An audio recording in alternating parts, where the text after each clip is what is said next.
Welcome to Planet Subaru, one of the largest Subaru showrooms in the world and the first powered entirely by the sun. Today we're introducing Subaru's first battery electric vehicle, the Subaru Solterra. Just so you can get a feel for how the size of the Solterra fits into the Subaru lineup, I've parked it between a 2020 Crosstrek and a 2022 Outback Wilderness. You can see I've lined them up in the back. They're all roughly the same height. The Solterra and the Outback are a little taller than the Crosstrek, which is the most compact SUV that Subaru offers. And you'll see in overall length, front to rear, the Crosstrek is a few inches shorter than the Solterra. And then again, the Solterra is a few inches shorter than the Outback. If I had a Forester, I'd love to park one of those next to the Solterra because that's probably the closest analog in size within the Subaru lineup. If you parked them side by side, very similar dimensions in every direction. I'm not going to spend too much time on the Crosstrek and the Outback because this is a Solterra video.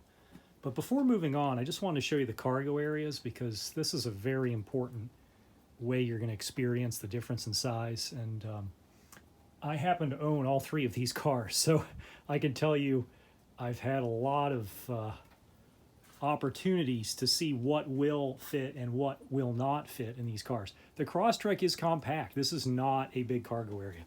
In fact, we get a lot of couples that when they have their first kid, they've got to move up to another car because they just can't fit all the stuff in the back. So now moving to the Solterra, this is a cavernous interior, and of course we can fold those seats down too in all the cars. What impairs the cargo capacity in the Solterra just a little bit, though, is you see that steep rake. In the Forester or the Outback, you get a little more of an upright position on that D-pillar, that last structural member. This is the D-pillar, the part that holds up the back of the car, in case you were wondering. That's the C-pillar, B-pillar, A-pillar. So lots of room in the Solterra. But if you've got like a big box, you're gonna have to slide it pretty far forward, which you can do because it's a lot of capacity to do that deeper in the car. Moving to the Outback now. The only car that's going to have more storage capacity than this is the Ascent. The Forester, you can fit a similar number of ping pong balls in the car. In other words, the cargo capacity is basically the same, but the Outback's just longer. So a tall dog would fit better in a Forester. Generally, most cargo fits better in an Outback. And if you need something really big, then you go with the Subaru Ascent. Before we move on to nicer weather, and the reason I'm filming today is because I just wanted to show how this color changes in different light. This is Subaru's launch color for the car, Harbor Mist.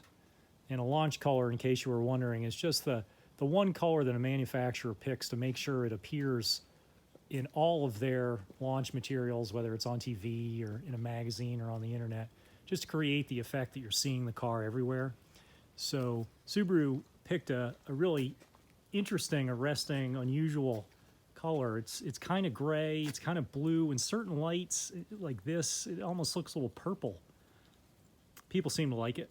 I do. One more comment about the paint. Harbor Mist is just one of the color options that allows you to select a two-tone finish, and the second tone being black, which you'll see in this part of the car, running the length, and also in the roof. It's additional money. I ordered it this way because I just thought it punched up the visual interest of the car. But if you want it a little closer to monotone, you don't need to take that option. Of course, you're still going to have the black accents on all of the models around the wheel wells and in the front and rear bumper covers. Before getting inside, I'll show you under the hood. I'm not sure what I expected to see when I first popped the hood on this car.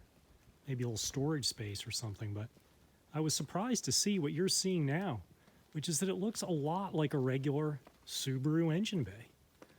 Maybe it's unusual to see two coolant reservoirs. There's one and there's two.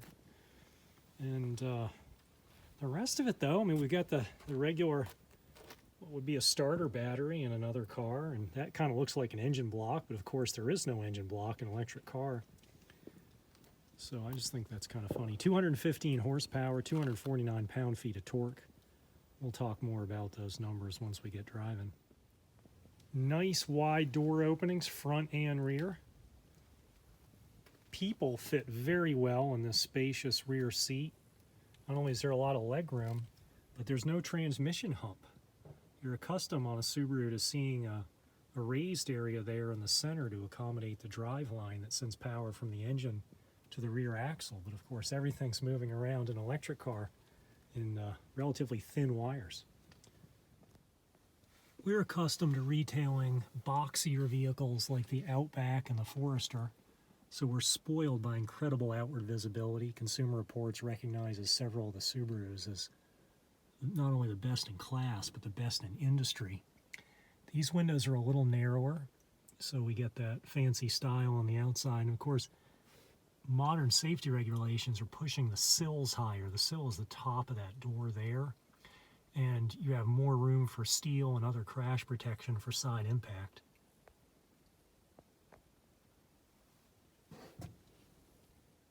Forward visibility is very good.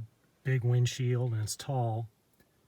And we have those trademark Subaru partition windows.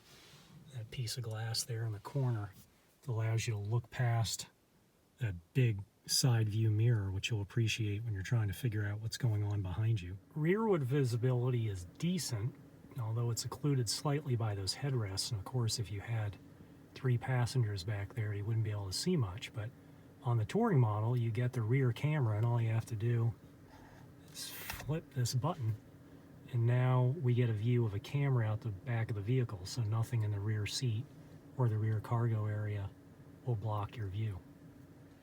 Since the car has wireless CarPlay, in theory you'd never need to plug it in, so it's nice to have this wireless charger here. You just lay your phone right in the center.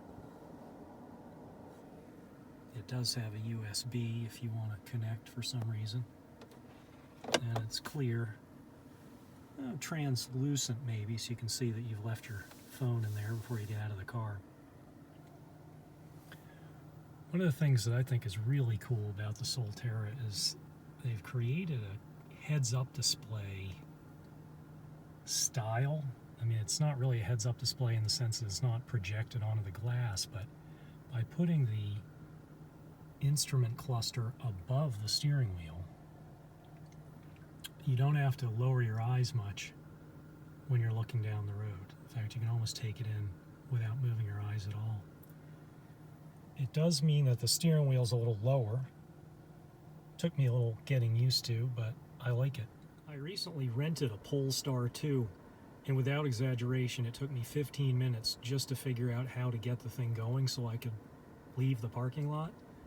The Solterra is very intuitive, which is nice if you're going to loan the car to a friend or a family member and you don't want to spend a ton of time showing them how to use all the idiosyncratic features of the car. This runs a lot like an internal combustion engine car. You push the power button. I mean, other than the gas engine firing to life, you know, all the instruments come on, and seeing that ready indicator there tells you you're ready to go. Moving over to the gear selector, you just push down and go right into drive. It locks the doors. You go into reverse, and it beeps at you to let you know you're in reverse. And once you arrive, you can just go press park and unlocks the doors. And you're arrived. Show you just a few of the other buttons. The drive mode button, it will alternate between eco, power, and normal mode. So that's how much power you're using and how quickly the car responds. In power mode, it's actually pretty quick. The view, this engages the panoramic camera. You can see when you first push the button, it's just giving us a 360 view to make sure there are no skateboards or bikes behind us if we're trying to back up. And then at the end, it'll give us an aerial view, as if we had a drone over the car showing you everything that might be around it. That button engages the S pedal function, which is Subaru's name for one pedal driving. And once you use that, it's got a very heavy regenerative braking feel as you let off the gas. And this is the most efficient way to drive the car. Below it, automatic vehicle hold, so off-road if you want to stick on a big incline, this will prevent the vehicle from rolling back. No glove box in the Solterra, curiously. There is plenty of room in the center console. So you've got a bin here, and underneath that bin is where you keep your owner's manual and that kind of thing. The touring model comes with a big glass roof. There's like a structural member in between, but it's one continuous piece of glass. And if you don't want the sun, there's a sliding opaque cover. Limited and touring models come standard with Subaru's StarTex material. So this is not leather, and it's not cloth. If you don't already have a vehicle with it, probably the best way to describe it is kind of like the vinyl material on the center console of most cars. This, of course, breathes because it's perforated, which is good. You get heated seats, ventilated seats on the touring model. So obviously we need air to be flowing through there. These seats are great. They're more durable than leather. They're more comfortable. And of course, no animals needed die in the production of this material. The car is not quite vegan because it does have a leather steering wheel. I promised you a shot so you could see this beautiful harbor mist color in bright sunlight instead of in the mist that I was showing it to you earlier. Really pretty color in the sun. And before we move on to the road test, I want to just show you a couple of charging options. Comes with the car a 110 volt wall charger, so you don't need anything special. I've got it set up right here. You just plug it right into the wall and plug it into the car. This does not charge more than 10, 20, 30 miles overnight, so it works as a stopgap, but really you're going to need a level 2 charger. The one that we've installed here is in the ceiling and drops down. The level 2 charger will take you from empty to full overnight, 7 or 8 hours. So you'll eventually need one of those, and don't despair, they're not too expensive. You can get one for a few $100s and figure a few $100 to have an electrician wire it in, because it's a 220 volt connection. So unless you have a special dryer plug already out in your garage, you're going to need some special wiring. So figure about $1,000 to install that. So now for the fun part, let's take a road test. So just like a regular car, you push power, but of course there's no internal combustion engine to rumble to life. You look for a ready symbol over here to tell you you're ready to go, so we are. And we'll put it into drive, which is easy to do. You just push down on the ring, goes into neutral, turn it to drive, and we're ready to go. The crazy thing for the first time you've ever driven an electric car is there's just no noise. And you will pick up, as we get into some higher speeds, some wind noise rushing by the car and a little bit of tire noise. You'll also hear noise from other cars making its way in, but the experience is very enjoyable because it's tomb-like quiet, particularly at low speeds. So another thing I want to talk about is just the way it handles. Because that big battery pack is very low in the car, it's very low center of gravity, it's even for a relatively tall vehicle, when you're moving through these corners, there's almost no body roll. And it's a very strange sensation, again, if you haven't driven an electric car or a Ferrari, because exotic sports cars have those really tight road-hugging suspensions, so you're accustomed to taking corners like the car is on rails. But in a regular car, you're accustomed, as you take a corner, particularly an SUV kind of vehicle with some height on it, that the thing rolls a little bit and you feel it, and it's not like that at all. So it's a very satisfying, sporty feel. So you can see we're headed downhill right now, and I'm using the friction brakes, the regular brake pedal. The other thing we can do, there are some paddles on either side of the steering wheel. In internal combustion Subarus, those are paddle shifts for the transmission, but in this car what they do is they increase or decrease the amount of regenerative braking. So I have nothing dialed in right now, but I'm going to dial it up to max. Now I've taken my foot off the brake pedal, And you can see, even though we're going downhill, we're actually losing speed, 17, 16 miles an hour. And so it flattens out just a little bit here. We'll probably lose a little bit more. So this isn't quite one pedal driving, but if you like a little more regenerative braking to recapture some of that energy going downhill, you can use those paddles.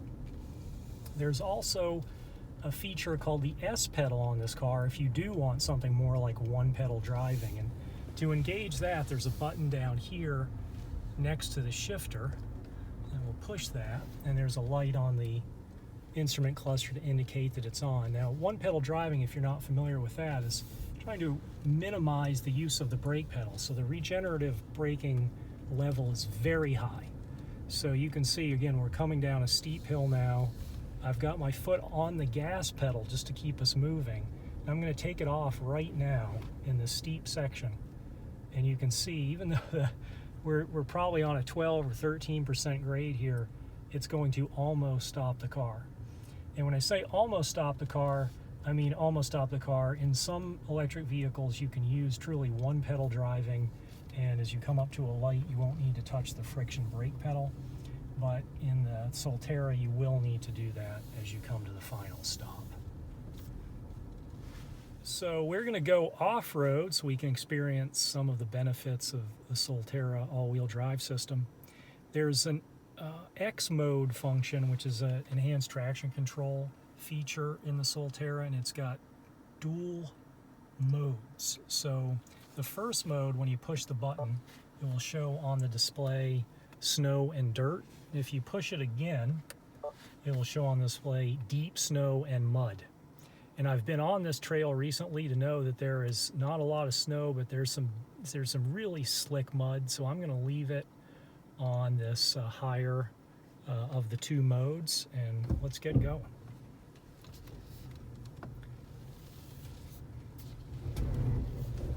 When you're in X mode, there's also hill descent control. Oh, by the way, the car is just talking to us, telling us to be careful for these, what might be obstacles that I'm driving through, this vegetation. So if you hear it squeaking at us and honking at us, that's what that is. So hill descent control will hold the vehicle downhill at a certain speed, so you don't even need to use the brakes. So like right now, I have the foot off the brake, and it's holding back the vehicle without me needing to touch the brakes. The beauty of that is that it's maximizing the braking traction at each wheel. You can hear that anti-lock braking system pump actuating at each wheel individually as we go down. It also helps going uphill because we've told the car by engaging X mode that we're at low speeds and we want maximum traction at each wheel. So we're going to have a hill that we go up, and you'll see how that works. So I want to show you a neat feature on the car, which is the front view camera. When you push that, on the display you get the aerial view of what's around the car in case you got any stumps or rocks or anything. And of course we're looking out that's the front of the car, not the rear. If we put it in reverse, of course you'd see in reverse, but here we're looking forward. So it's a nice way to make sure you can catch any obstacles that the relatively tall hood might obscure from you. So good off-road feature. The Solterra weighs about 4,500 pounds, and it's mostly on account of that battery pack. Just by comparison, an Outback, a Forester, and a Crosstrek all come in around 3,800 pounds. So you're running around with quite a bit more mass. The time you're going to feel that in the Solterra is if you're going up or down something very slippery. Mass is not your friend when you're trying to get four relatively small rubber contact patches to get you somewhere. So if I had to go in some of the most difficult terrain, I would probably pick an Outback Wilderness, not the Solterra. But that being said, I don't want to sell the Solterra's off-road chops short, because this vehicle has been optimized for off-road use. And compared to some of the options available, like I'm thinking the Hyundai Ioniq or the Volkswagen ID4 with ground clearances in the 6s, you get 8.3 inches of ground clearance in this car. Subaru intentionally decided to differentiate it from the competition by making it more capable off-road. So you'll very much enjoy the ride on-road, but if you're going to be using it the way many people like to use these vehicles, which is going to rough trailheads or camping on gravel roads that aren't in very good condition with lots of ruts and those kinds of things, you're gonna do well on the Solterra. So we're going up a pretty steep hill here, and you can see from prior use of it, people have been slipping all over the place. So what a perfect excuse to just stop, because this is the true test of traction, is when you're coming in with no momentum and you need to generate it from a standing stop. So remember, we're in X mode, and I can see the traction control light coming on, but it's really having no difficulty at all making up this very slick, muddy trail. And that's exactly what Subaru designed it to do. So the car has 3 modes for the amount of power it will give you under acceleration. Normal, which is in the middle. Eco, it will give you a little less, obviously extend the range. And power for fun. So which one are we going to try right now? We're going to do the power, and the way you change that is you push the drive mode button. And right now it says power, and we're going to give it a go. Wow! Holy cats! It just pulls and pulls and pulls. That was 50 in just a few moments. It's rated at 6.5 seconds to 60, but it feels faster than that because it just tears off the starting line with the full torque of that electric motor available to you from the first moment. So if you were to drive, say, a WRX, or maybe I'll say an Outback Wilderness, which is 0 to 60 in about the same time, it doesn't feel as fast in the Wilderness because the revs have to build before you get that neck snap. In this car, you just get it right off the line, and it's surprisingly fast for an SUV that's got a Subaru badge on it. 215 horsepower, 249 pound-feet of torque, and you feel every one of those pound-feet of torque when you're merging onto the highway, as I am now. I've just punched it, and oh my gosh, does this thing just keep coming at you, just more and more and more power. It drives like a sports car. It's such an unexpected sensation when you get into a Subaru SUV to get this kind of performance. Electric cars are the future. While we're on the highway, I want to show you one of the features of Subaru's EyeSight system.